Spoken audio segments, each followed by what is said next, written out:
Hello, Miss Kaina. My name is Corinne LJ Aspagpo from HEA 6, and today I will make a overload ham and cheese sandwich. Before we start, we must wash our hand first. Before we start making overload ham and cheese sandwich, we must wash our hand first. Panatilihing 1 minute ang paghugas ng kamay para sure na malinis ito. Dahil sa next procedure na gagawin natin ay paghiwalin ang mga ingredients.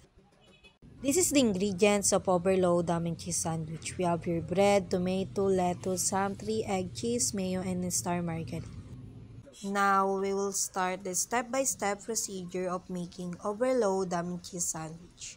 First, hugasan ko muna ang tomato. And now, pagtapos kong hugasan ng mga tomato, now ni-slice ko lang siya sa gitna and hiniwa ko na medyo makapal. Ang gusto ko kasing hiwa dito ay yung hiwa ng tomato ay yung sa mga pang-burger. Pagtapos kong slice sa mga tomato, na gumamit ako ng grater panggayod sa cheese. Kalahati lang muna ang gagamitin kong cheese. Pagtapos naman natin sa cheese, now sinalin ko na itong mayonnaise and sinalin ko sa maliit na tasang platito. Ayan, salin lang ng salin hanggang sa masimot na yung pack ng mayo. And now, tapos kong isalin ng mayo, naglagay ako ng onting condensed. Optional lang naman to kung ayaw nyo sa mayo na medyo maasim-asim ang lasa. O kasi gusto ko matamis. And now, paghiwa-hiwalayin ko na ang lettuce. Tatanggalin ko lang ito. Tapos ko paghiwa-hiwalayin ay now, hinugasan ko na siya para sure na malinis. Pagtapos hugasan, now slice ko lang yung dulo ng lettuce. Dahil yung dulo ng lettuce ay matigas tsaka hindi naman ito kinakain. Now, pagtapos kong hiwain ng mga lettuce, nag-crack na ako ng 3 egg.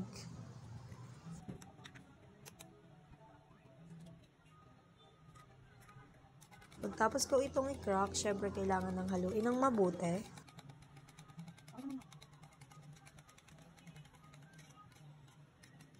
And now, we're done with egg and sinalin ko na itong ham sa platito. Tapos na tayo mag-separate ng mga ingredients na gagamitin natin. And now, we will start na. Ang una kong lulutuin ay egg. Nagbukas na ako ng kalan at naglagay na ako ng kawali and mantika. Make sure na babantayan nyo ang apoy at huwag masyadong malakas. And painitin muna ang mantika bago magluto ng egg. Dahil kapag masyadong malakas yung kalan, ay may possible na masunog ang itlog. Now, nakapaglagay na ako ng egg and na-flip ko na siya. Make sure na i-check nyo yung kalan. Kung masyado ba malakas yung apoy. And now, luto na ang itlog at isasalin ko na to sa pinggan. At naglagay ulit ako ng egg.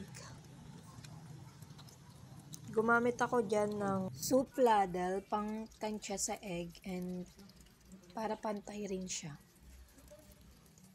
Ayan, hihintayin ko lang itong maluto ulit and then tapos ko na siyang i-flip and isasalin na sa pinggan. Ayan, isasalin ko na sa pinggan. Kailangan yung gumamit ng spatula upang may salin ng egg sa pinggan, of course. And now, we're done with egg. Ang next naman na lulutuin ko ay ang ham. Yan, maglalagay lang ako ng 4 na ham sa kawali. Dahil kasya naman siya. At wait ko lang maluto ito. Yan, check lang ng kalan. Make sure na wag masyadong malakas ang apoy para hindi masunog. And now, luto na siya. Ipi-flip ko na. Ayan.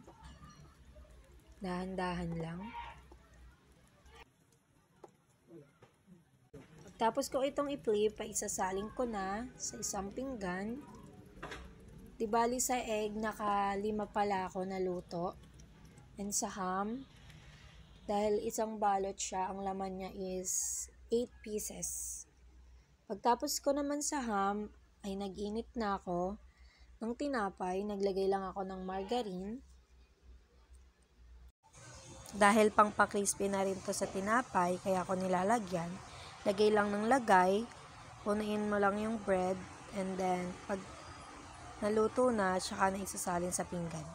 And now, pagtapos na nitong mainit, isasalin ko na ulit sa isang pinggan. And now, naglagay ulit ako ng tinapay. Hanggang sa paulit-ulit lang ulit. And now, we're done na. So, maglalagay na tayo ng mga palaman, which is ang ham, egg, tomato, mayo, and ang lettuce and cheese. So, first, naglagay ako ng mayo sa 2 tinapay. Depende rin sa inyo kung gusto nyong dagdagan yung mayo. Pero sa akin, sakto na kasi yan. Then, naglagay ako ng lettuce and tomato. And next naman is ham and egg. Hiniwa ko lang ito sa gitna. And now, cheese. Depende rin sa inyo kung gusto nyong maraming cheese or saktuan lang. Pero kasi ako, dahil mahilig ako sa cheese, marami talaga akong nilalagay. And now, this is the finished product of making overload ham and cheese sandwich. I hope you like my step-by-step procedure of making overload ham and cheese sandwich.